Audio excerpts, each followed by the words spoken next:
Hey MGTOWs, this is Vincent. Prepare for a shock. In this light, it looks worse than it is. I was in the pool today, and the other cancer patients and I sort of co-opted one corner of the pool, and the conversation was so amazing that I couldn't leave, even though I knew I was going to get sunburn. But I'm kind of reluctant, well, I'm pretty reluctant to put all that toxic goo on my skin because it does absorb and it's not good for you. So I didn't. I'm not sure, but I think I would prefer a mild sunburn to the toxic exposure of that goo. In fact, over at the Vention rental house, when I came back from Montana, I switched over to being what they call poo-less, which is not using soap, not using shampoo, not using nothing, and just hot water and some scrubbing. And after several days, 2 or 3 days, I didn't have a body odor problem. My skin looked better, my hair looked better. So I am thinking they might be onto something. The people, the permaculture and organic gardening people in Montana, where I fixed the dump truck, they turned me on to that idea. And now that I am in a situation where toxins are a big problem, I thought I'd take up the idea and try it, and it worked. But the thing is, going on this trip and all of the stress and everything, if I did that, I might end up not smelling well because of all the emotions and everything. So it might be. So I will hold off on it until I come back to home. So I would like to show you something with the AC. This is sort of a little pause as part of what I'm saying. But basically, I found, first of all, I'm in this new room, right? And then I'm AC certified as a mechanic, right? And I was having problems with with all the floors and everything getting wet, and I tried this method next door, but it didn't work. I'm thinking that the moisture drain on the coils is either broken or plugged, or it's a poor design that re-evaporates the moisture into the air as soon as you strip it out. And if that's the case, the whole place is just going to be a wet wash rag. Over at the next room where I complained and I got a new room. Basically, for the last 2 weeks, I've been living uncomfortably in a really damp environment. All my sheets and everything would be damp, and even if I slept with one sheet over me, I would still wake up in sweat, right? Or I'd wake up freezing, right? Take your pick. So I changed rooms, and then I used the trick. Basically, I cranked the cooling to about 10 degrees below ambient out there, and because I'm at about 75 right now, but I've been cold since I came here pretty much. It's like I just couldn't get warm, and it's like and I would like put on layers and layers and layers, and including that robe over there on the bed, and basically I would just get cold and chilly and just freezing cold all the time, and even with layers. And even earlier today, I was like multiple layers, and I was freezing. So at least the temperature is lower than I am comfortable with, but basically the AC is now stripping the moisture, and I had the first comfortable sleep I've had here since I came here because of that dampness and that moisture. But with this new room, I was able to turn that temperature just a little below, 10 degrees below ambient, then turn the fan way down so that the air goes through the coils slower, and has a chance to condense water on the coils and then drop out of the drain. But the problem is I've never opened the system, so I can't really see if it's how it's designed. Although I would like to get my hands on it. The maintenance people here might have a problem with that. So I'll leave. I've solved my problem, and I feel sorry for whoever gets that previous room that I had. So, let's talk about that sense of coldness. I've been so cold-blooded for so long, so many years. Well, not so many years, but since I lost all that weight, right? That 80 or 90 pounds that I peeled off, all of that insulation is gone, and man, do I get cold easy. But that is basically the first part of the subject, the AC situation here. So if you happen to be visiting a hot climate like this, a hot, humid climate, I remember MGTOW expat was complaining about how he can either be hot as can be, or he can live in a condensation-filled wet wash rag, basically, and be cooler. Well, I suspect that his moisture drain was bad, or he had that fan cranked to the max, right? And then the air was only in the coils for a short time, so the cooling didn't drop down enough to cause condensation and strip the moisture out of the air. So, but basically, man, before it was like wet all over the floor. You could just touch it, and when you walked on it with your socks, it would soak up your socks. And yesterday I put a towel down, and then room service came and took it, but I put the second one down, but looks like I don't even need this one, because basically the puddle on the floor is gone. But I've still been cold all day, and I've been talking to some of the, but okay, so let's pause on that. I was cold all day, and let's go ahead and pause on that for a second and talk about the pool. So I was sitting there being burned alive by the sun, and because the conversation with the other cancer patients was amazing. And then it led me to a number of things which I researched and have researched before, but I didn't prioritize it because, you know, I had the forge of rage to keep me warm. But now, today, I did probably one of the first reintegration efforts, and I spent a couple hours on it. And you basically quiet your mind and sort of open your mind for impressions, kind of like trying for a clairvoyant experience, or trying to see an aura around your hand, for example. If you quiet your mind, thoughts can come apparently from other places. And when so I did that basically, and asked my emotional side to share some of its pain, and the pain that I would like be just squashing down. Like my inner child basically was trying to say, "Hey, Benson, you're hurting the shit out of me." and I basically did some of the work where you are present with those memories and that emotional side of yourself. And I ran into a lot, and I encountered a lot of memories from even way before puberty.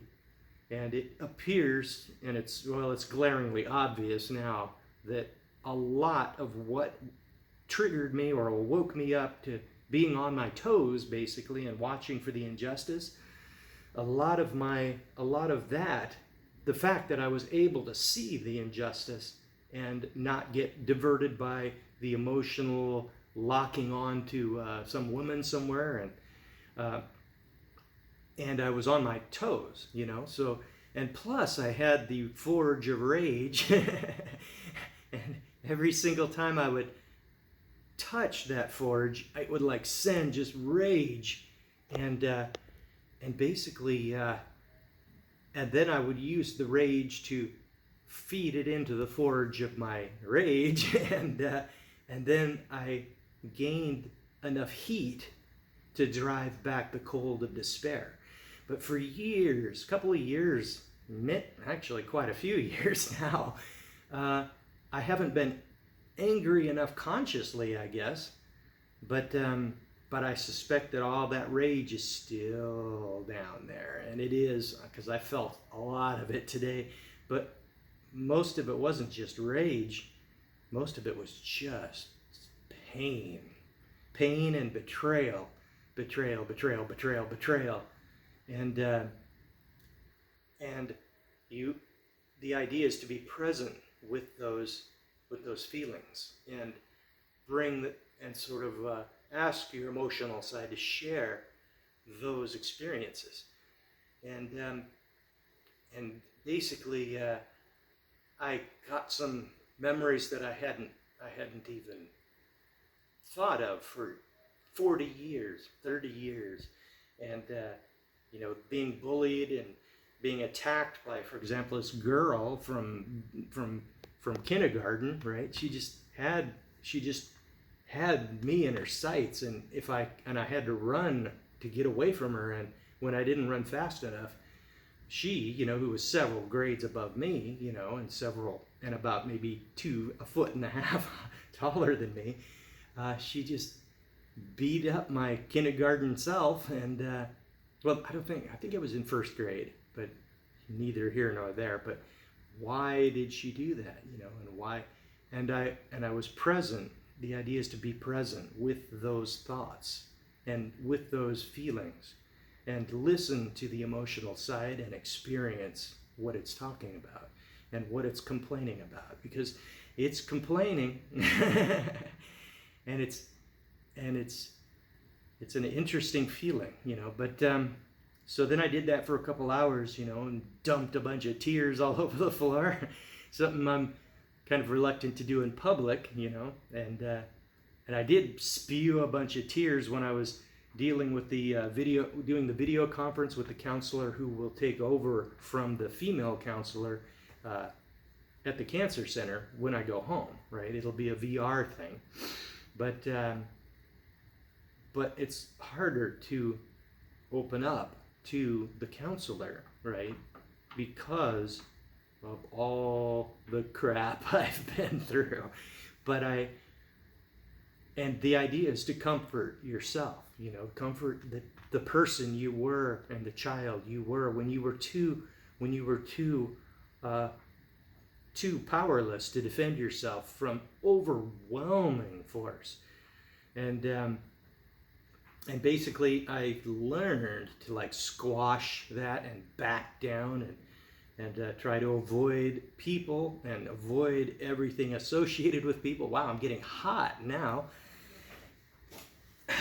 I was freezing cold earlier today, but and the temperature is the same. But after doing this, even just the first hour and a half or so of the integration efforts, I started getting warm. I started getting, the heat was building in my chest, and it felt a lot, in a weird way. It felt like the forge of rage that I would used to take all my anger and the pieces of my soul and throw it into the forge, and then pump the bellows and bring the temperature up, enough. And I felt the heat, and I could drive the cold of despair back. And I survived that way for, from all the way through through grade school, junior high, high school, Army, and even into my diesel mechanic career.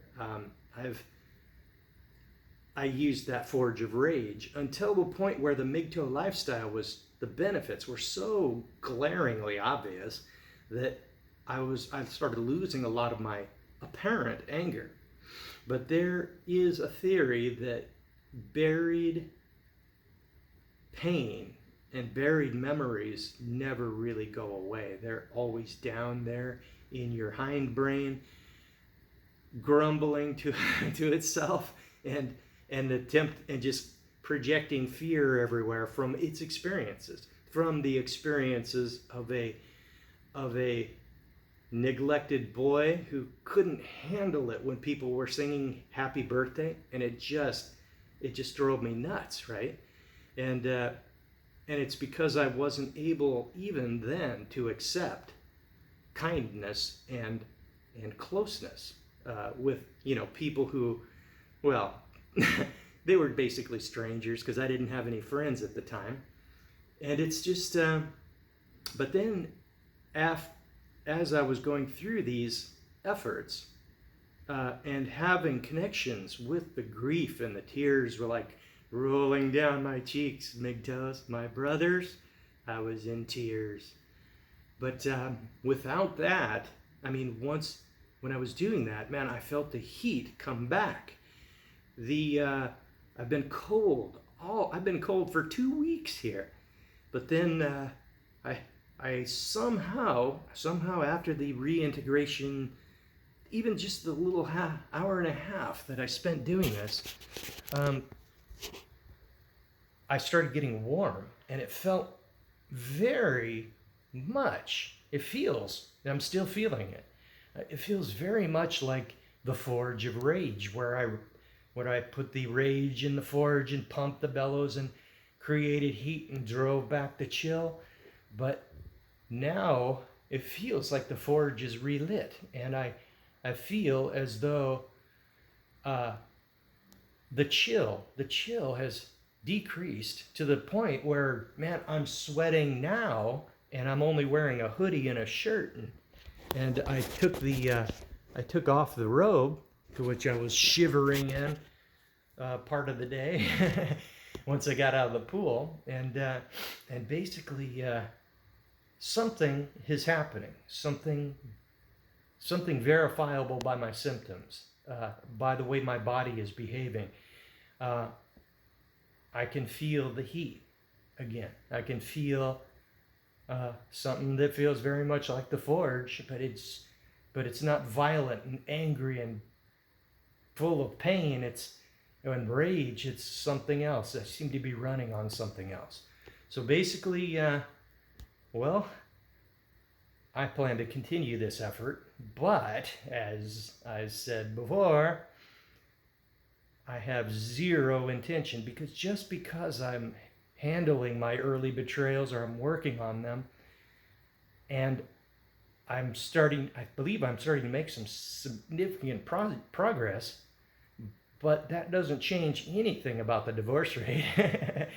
Doesn't change the fact that the average marriage lasts 8 years, you know? But man, my sex drive has dropped so much that man, there's really nothing to be that angry about. I'm free. They can't really hurt me that much anymore, and they would have no reason to, because it wouldn't be profitable for them, you know, because I will never allow myself to be owned and operated and bullied into subservience by the family, by the threat of divorce court and the woman's incredible power to file a false accusation and have me arrested.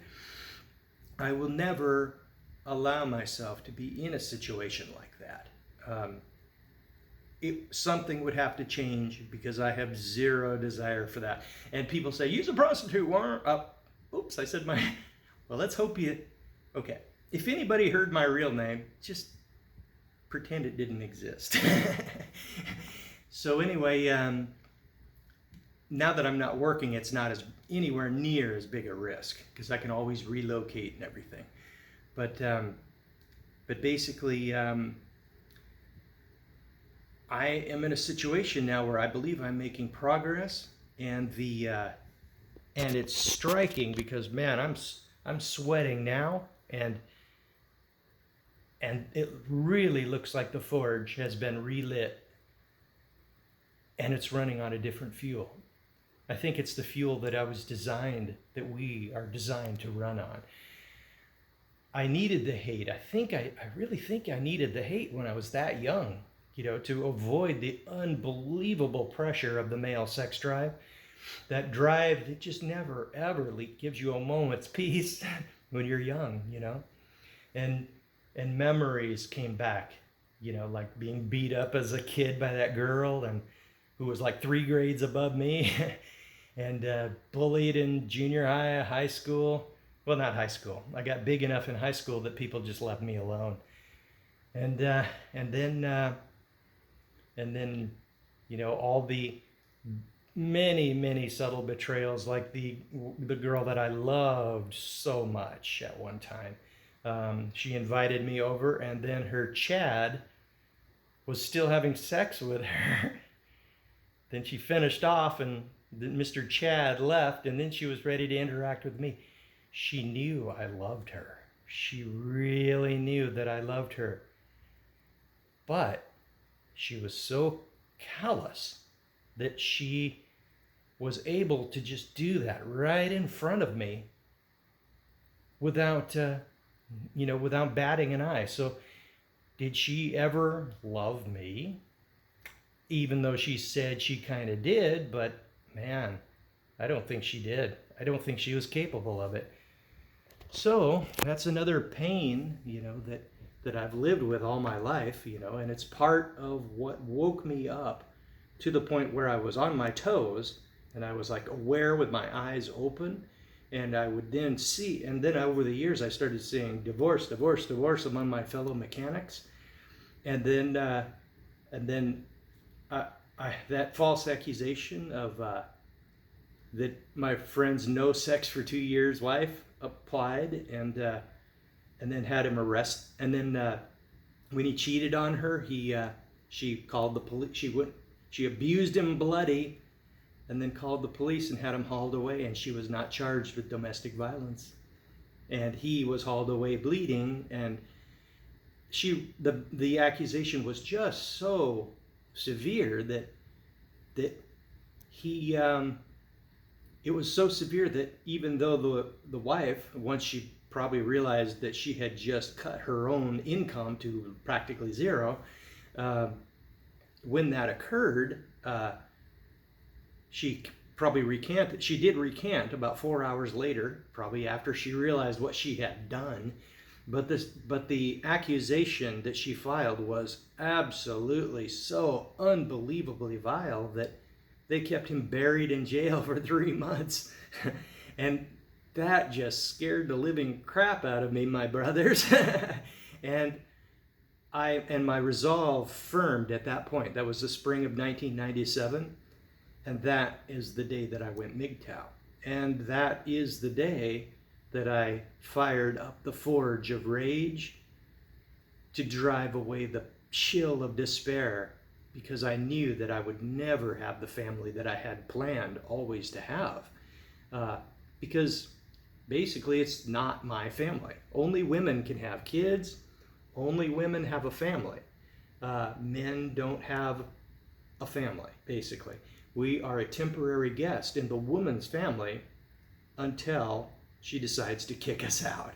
So I'm not feeling the rage, and I'm keeping it sort of intellectual, but the pain is all down there.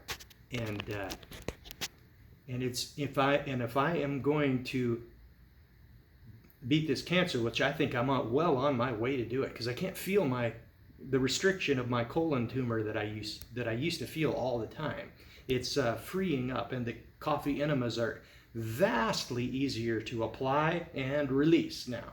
I used to have to walk around the room and do calisthenics and stuff, but nowadays all it needs is maybe just a little bit of something when the rectum is empty. Then I stand up and sit back down, and I'm boom, ready to go again, So now that I'm so warm, I suspect, because heat is good for cancer. It's like bad for cancer, good for me. So, and I can feel waves of heat coming from my shoulders and from my chest. And it feels so familiar. It feels so much like the forge. But the rage isn't fueling the forge right now. And that doesn't mean that all that buried rage is not down there. And I'm also going to be so I'm going to watch that. And plus my internal monologue of rage that I would constantly be, being sort of like an internal monologue of sarcastic disapproval for all of the BS that women pull all the time, right? But I don't have to do that anymore. I'm well aware of the danger, and I can avoid the danger without rage now. So, or at least the rage is probably still down there, but I can avoid the danger without actively summoning the rage and pumping the bellows of the forge of rage and bringing that kind of heat. But now the heat is coming by itself. So yeah, maybe I'll be more comfortable for the next week and a half that I'll be here. And then I'll be heading for home. And then I can begin the maintenance treatments that I'll be instructed on. And I'll also cover that. And I've got my own sauna, so I can do a lot at home as well. So I never had my tumors, they're not really mine. I never had them surgically removed, so they might have been larger, so melting them away is going to take longer. So anyway, in 3 months, I'm going to be coming back here for a follow-up, and when that occurs, I might consider staying a little longer, like in an Airbnb, because in Montana will be frozen by then. So I will, no point in just staying there when all I can do is stay in one of the Wafati houses and the earth-sheltered houses that are so energy efficient.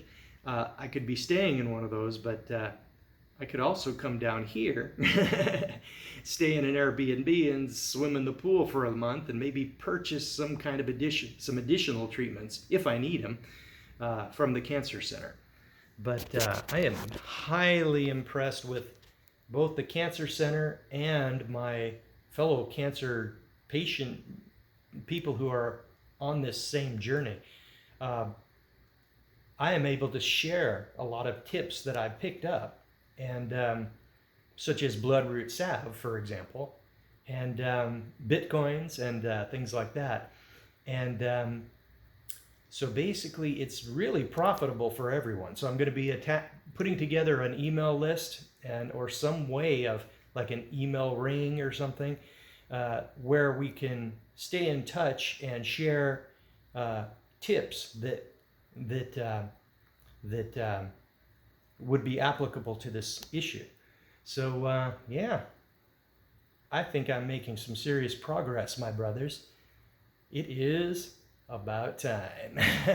And I'm going to take this hoodie off before I start sweating my butt off. And don't get married.